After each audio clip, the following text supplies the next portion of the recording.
Hi everyone and welcome to Afternoon Equality. My name is Christy and today I'm talking to Miatta Vincent Ronca, who is an actress and screenwriter. She is hugely talented and actually has her own sketch comedy show, which is hilarious, and I will have that information for you at the end of the show. We're going to talk about the racial disparity and diversity in Hollywood and her experience as a Black woman, coming into those spaces as not just an actress, but as a creative person on the back end, so on like the writing side and things like that. This is I love having this conversation with people, and so I'm really excited to bring this to you. Let's get right into it.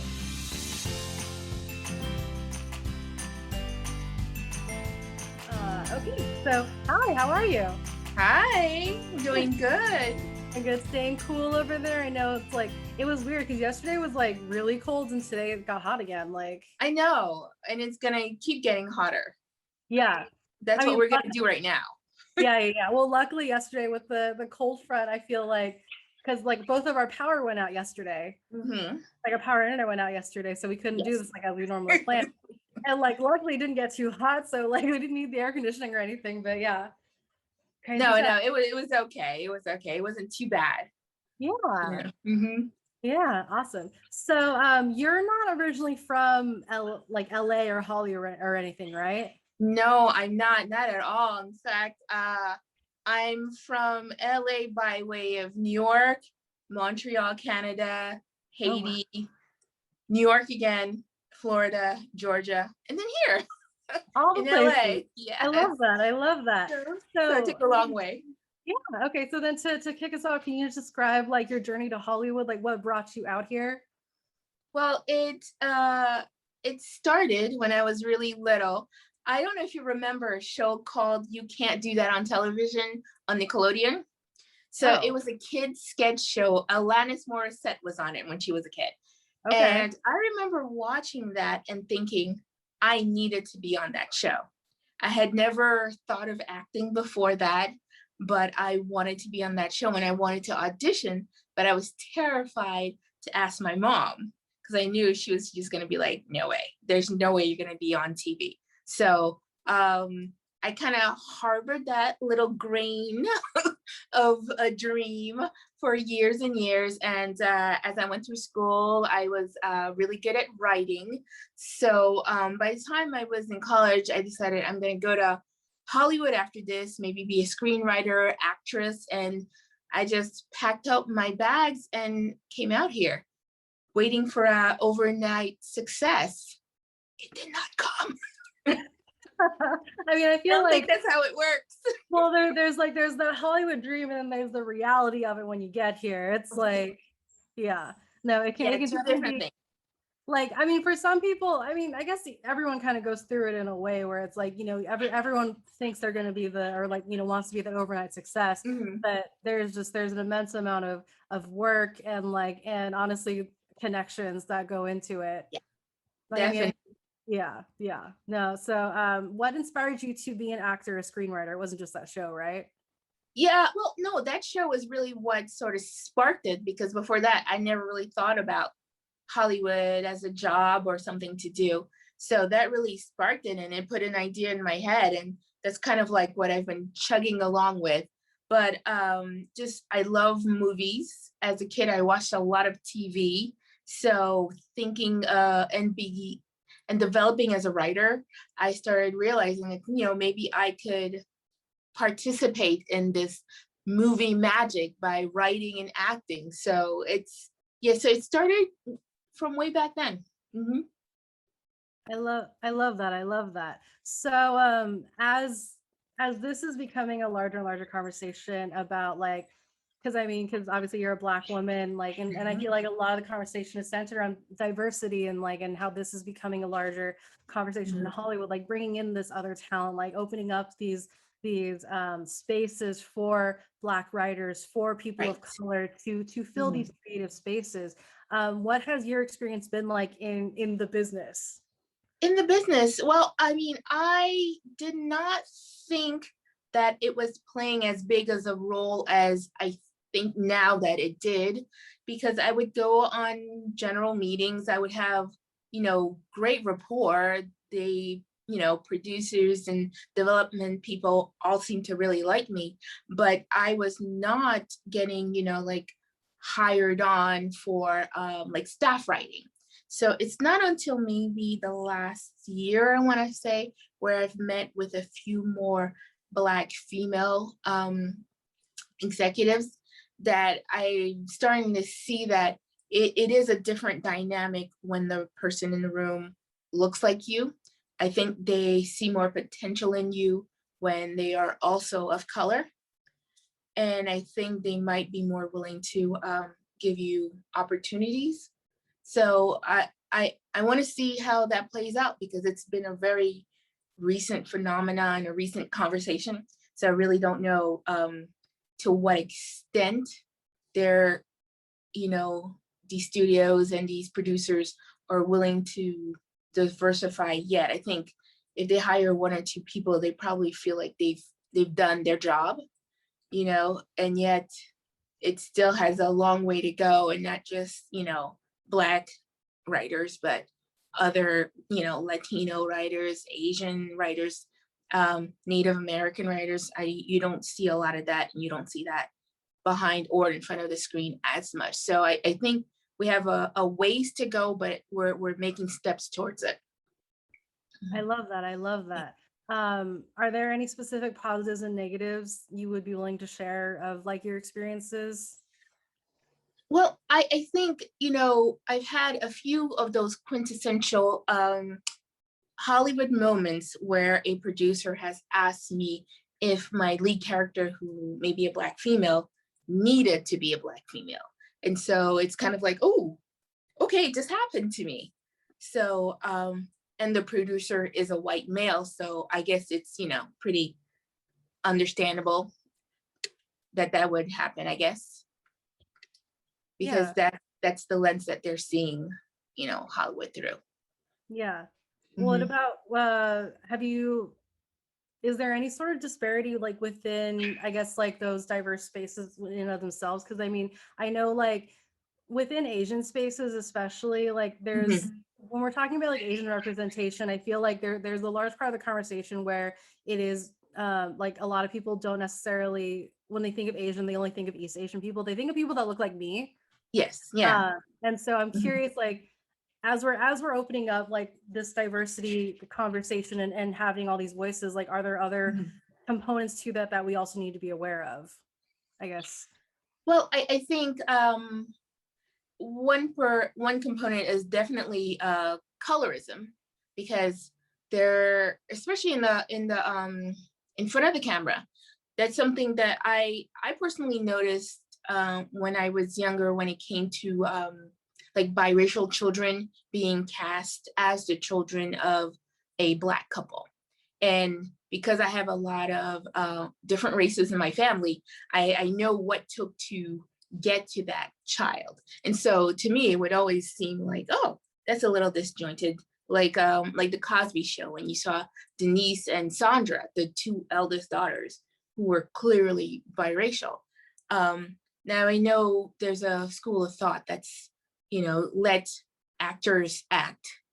But I think part of this slippery slope of hiring biracial children or women to play the wives instead of darker skinned Black actors, I start to feel like, no, maybe there is more of a preference for fairer skinned people. And it's something that's been discussed and articles written about it. Even Zendaya has, mentioned it as something that she's very aware of.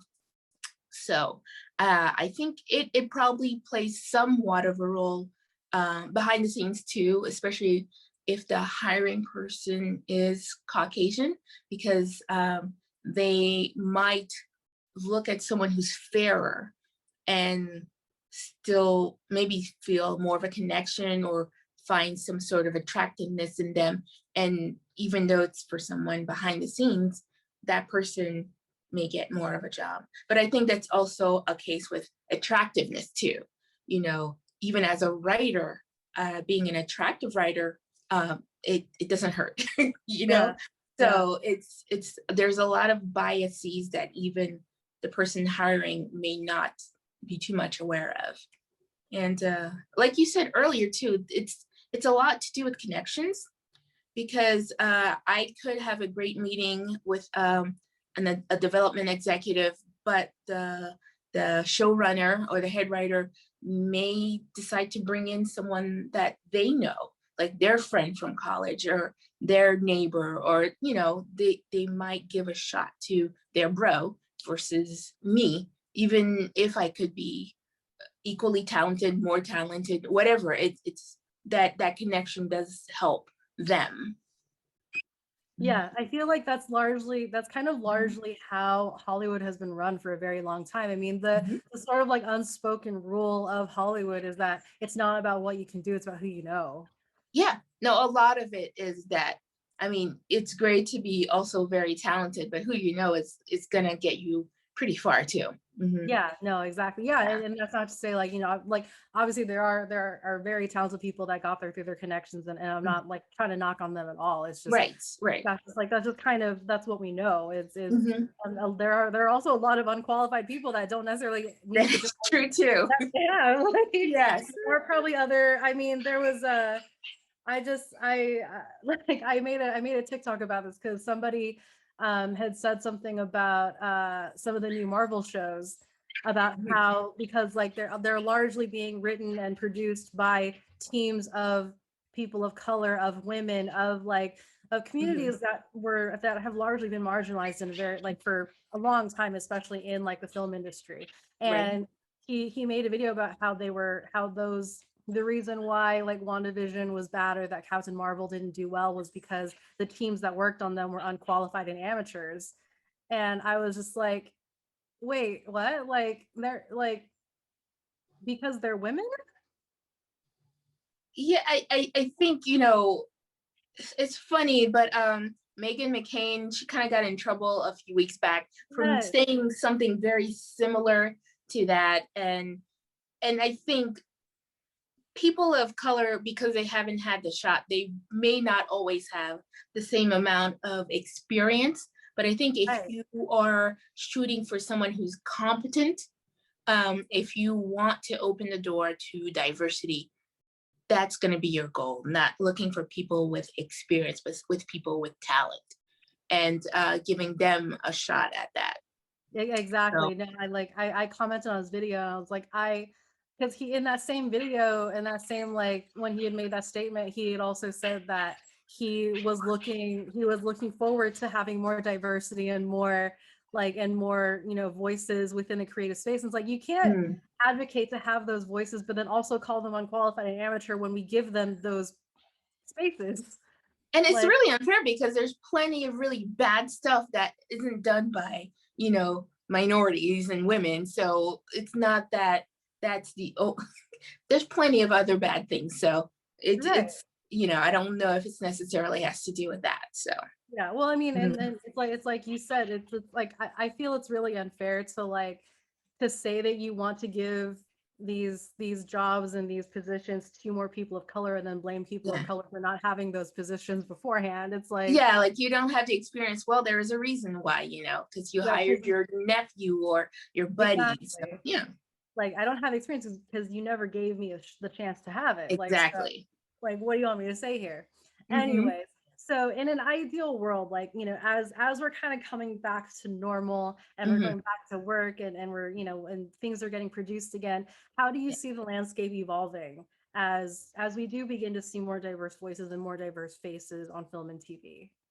Well, I feel that if we can come to a time where we can have stories told of people of color that aren't based on their trauma around their color. I think when we get to that level, when we can start telling stories of love, of difficulty in relationships, because it just reminded me, I was just at a writers event, or like a Hollywood event, maybe 2 years ago, and there Hmm. was a panel on diversity. And the woman who was leading, it was a white woman, and she was talking about, you know, what are the issues that you see? And one of the things I said is, I would like to get to that point where a story about a Black person is not about slavery or police brutality. It's just a story about life. And she kind of looked at me and asked, well, what would that story be about? And I said, well, what was Lady Bird about? I mean, it was a relationship between a mother and a daughter. We can have a story about a Black mother and a Black daughter. We can have a story about an Asian mother and an Asian daughter. It could just be about that. It doesn't have to be about where they came from in the old country of slavery. It doesn't have to be about trauma. It could be just about, it could be about divorce. It could be about love. Just if we can get to that point where that's the norm, I think we would have reached the goal.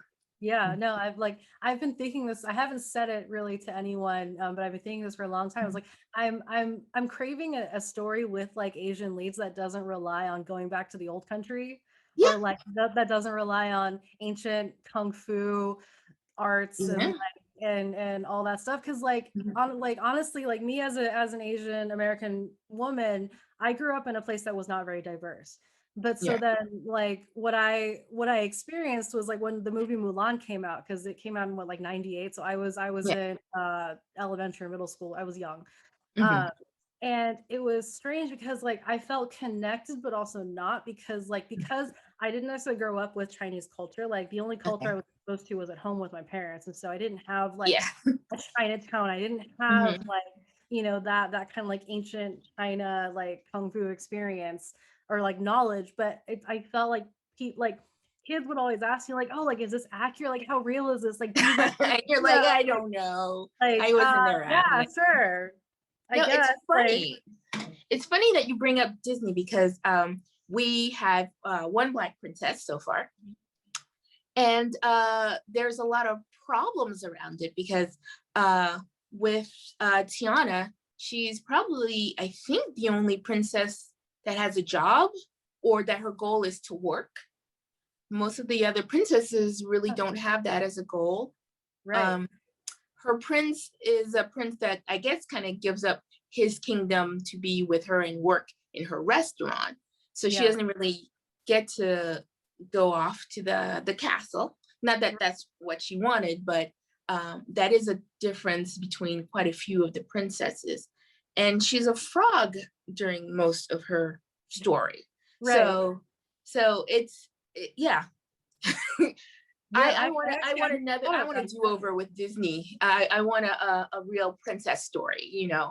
Well, and I mean, honestly, like Brandy doesn't get nearly enough clout for playing Cinderella. Yes. Mm-hmm. Like, I mean, that's still one of my favorite movies. And I mean, like the song she did with Whitney, like, oh my God, I'm like already crying. Like, I know. No. That was what they did with that Cinderella was beautiful because it was such a diverse cast, and there was no speaking of why people's races were what they were. So that's yeah, great, especially for kids. Just to get to see a princess. yeah. Well, and I Mhm. mean, speaking of that, you just reminded me of did you watch Bridgerton? Yes, I did. So Bridgerton kind of did that same thing where they took like I mean, like it's what Regency England, and so Mhm. historically it'd be all white, but Yes. they Shonda Rhimes specifically put in like a diverse cast, and Mhm. they didn't really mention it, and there was a line in it um where his aunt, Mhm. his aunt like said something about how like they didn't mention anything about race in that show until that one line Yes, I where she remember that talked scene. about Yeah. them like how like he needed to be like, I don't know if it was grateful or like aware of how they ended up in their position and why he Mhm. couldn't throw it away. Yeah, and how to keep their position because this is their one shot because the king is in love with one of us. So this is like our one shot and don't blow it kind of thing. Right. And Yeah. it was weird because like when I first saw that, I didn't really know how to feel about it because like Mhm. part of me was kind of like, I feel like if that line hadn't been in there, like it would have been fine for me. Like it would Mhm. have been, like I love the idea of like us not having to like think about race in Right. this context. But Yeah. then that line in there, I was like, I don't know if that was necessary, but at the same time, I was like, maybe it was. Yeah, I think I enjoyed watching it it did have some issues, some problems.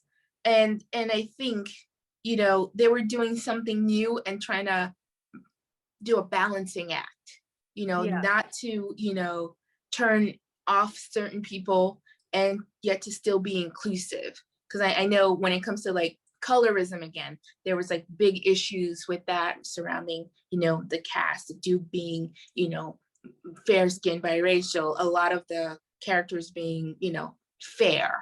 And the father, who's the kind of a villain in it, was very dark. So it kind of plays along with some of these old tropes. But well, even the woman who she was like pretending to be French, and she was kind of like, she was very like loose, like she was darker. Yeah, the motifs, like she was darker skinned as well. Yeah, she's definitely a biracial actress. Yeah. Mm-hmm. Yeah, a lot of the characters were pretty fair. Yeah. Mm-hmm. But then, I mean, like even like the Bridgerton family is all white. Yes, they are. Like, and the storyline as it's going to go on is going to be following those people. Like we're going to be following the white characters. Right. Yeah. So I'm sure they're having heard a lot of people's complaints. I'm sure there will be darker leads, and I'm sure there will be more lines for Asian characters instead of just being window dressing in the background. Like I noticed that too. I was like, I think I was looking for other Asian people, and I think I only saw one in the Queen's Court. Yeah, I think there was one of the characters' wives was Indian. Right. Yes. She didn't play a very big role, though. I think a lot of the diversity was in the background. Yeah, definitely. So if you see snippets of it when you're promoting it, you're like, oh my goodness, this is such a diverse cast. Every race is there. But a lot of it is just background people. Don't really play a part in it. So yeah, well, and I mean, I guess that kind of also goes to this idea of like, we're celebrating kind of the bare minimum. Yes, yeah. which is a little sad when you think about it. Yes, it's first steps, I guess. Yeah, exactly. Like we're getting there slowly, like slowly, but we're getting there. Yeah, I mean, I think we're on the road. Yeah, and these are the first few steps. Yeah, so. For sure, totally. Okay, anyways, tell me about the work you're doing now, because you actually you started a sketch comedy show. I did, and it's kind of like going full circle all the way back to You Can't Do That on Television. I finally am doing my own sketch show.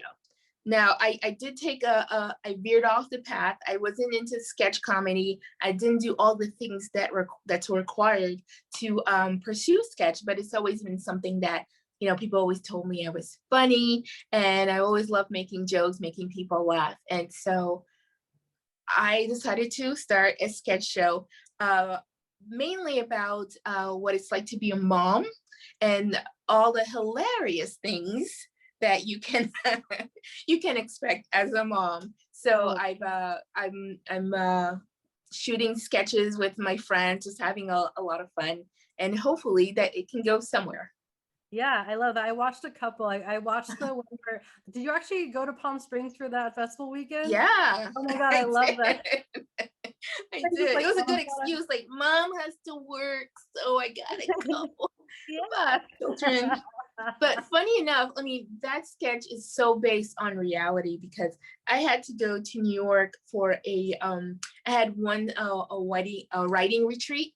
So I went to New York, and when I was right in the middle of the retreat when my husband called me and saying that he had to take our daughter to the ER because she was just throwing up. And I was like, what? I can't focus on that. I'm over here. He's like, oh my God, I gotta go. So I had to call my neighbor to watch my youngest daughter so he could go from New York, I was trying to like coordinate things. So yeah, husbands, don't call your wife when she's out. Let her have fun. To be fair, moms are like superheroes, so it's like good on you. Like, yeah, so we gotta make it happen. It's a burden. It's hard to problem solve from a distance.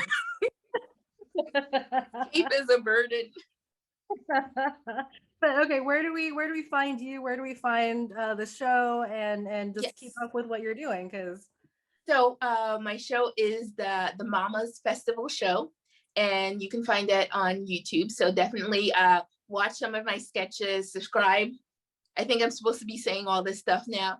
And I'm also on Twitter at Funny Miatta. So every once in a while I have a funny thought and I tweet it. perfect. Yeah, and of course I also have my Instagram. So I'm a baby Instagrammer. I'm on my way to making it something special. I love it. No, I'm working on it. yeah, everyone's a beginner until they're not, so it's fine. Yes, yeah. I So still consider I'm myself a building my beginner. empire, Christy. Yes, no, like you're already you're off to a great start. Thank Your you. show is so funny. Like I Thank said, you. like I was able to watch a couple, and it's just like, oh damn, this girl's got something. So definitely subscribe and tell all your friends. Yes, no, I already did subscribe, so I'm already there. Thank Yeah. you. And of course, I'll have the links in the bio and the on socials and everything, so people can definitely. Awesome. Yeah. All right. Well, this is great. Thank you so much for coming by and chatting. I know, Thank you for inviting me. And like I was saying before, something you will learn about me, and most people who know me know, I love a theme. So when you said equality, look at me. Look what I did. I got me a little tea. It's not really tea in there. I got mine. I got my decanter, my fancy one. I got my lemon cookies. Ooh. Oh my gosh. Yeah. So I was ready. Yes, I love it. You give me an assignment, I'll do it. I'll ace it. No, it's perfect. It's perfect. This is great. And I mean, maybe like I know things are opening up, but like once we get to a point where we're completely open, like you should definitely come over and we'll have like real tea, because I have like I'm taking you up on that. Yeah. Okay. Sure. Okay. Yeah. And I'll bring some scones. What was that last part? I'll bring some scones. Yes. Oh my God. I love pastries. So anything baked goods, like I'm done for. Yeah. Like I'm there. No, you're my kind of girl. I love it. I love it. Yeah. All right. Well, I don't want to take up any more of your evening. Thank you so much. And yeah, like, we'll definitely, like, I can't wait to finally meet you in person. I know. Yeah. Thank you again to Miatta for coming and chatting with me. I'm so excited to have tea with her at some point, and I'm not kidding when I say her show is hilarious. So I'm gonna have the link to her sketch comedy show in the captions in the show notes. So definitely check those out. I'll also have a social post if you want to look for it there. And yeah, thank you all so much for coming in week after week and having these conversations with me. I think it's so important that we keep having these, and I am so grateful for you all to be coming and joining me and opening up your hearts and opening up these spaces to these voices and sharing these stories. So thank you and cheers. I can't wait to sit with you again next week.